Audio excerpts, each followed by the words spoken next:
In today's video, I'm going to teach you how to create a new REPL in Replit. If you're new to Replit, a REPL is simply a coding project environment that bundles your files, your code editor, and your runtime so you can start building right away in the browser. We'll keep this straightforward and focused so you can get set up with confidence. Start by heading to your Replit dashboard. You'll see a prominent plus symbol. Sometimes it appears as a button labeled with a plus, other times as a simple plus icon. This is your starting point for creating something new. Go ahead and click that plus. Doing this opens a setup panel where you'll tell Replit what kind of project you want. Next, choose the programming language you plan to use. Replit supports a wide range, from beginner-friendly options to more advanced stacks. If you're experimenting or learning, picking a familiar language like Python or JavaScript can make the experience smoother.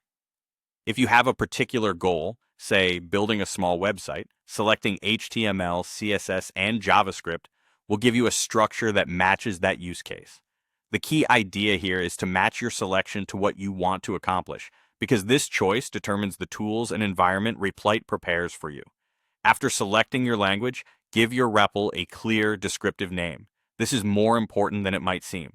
Good names make it easier to find your project later and instantly remind you of its purpose.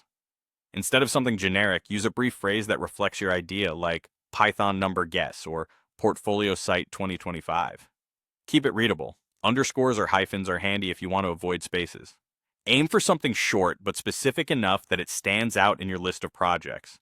As you name your REPL, consider how you plan to organize future work.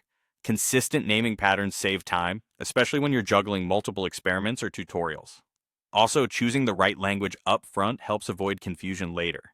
While you can add files and adapt your project, picking the proper environment at the start gives you the correct default settings and tools. That's it. Click the plus, select your language, and give your REPL a meaningful name.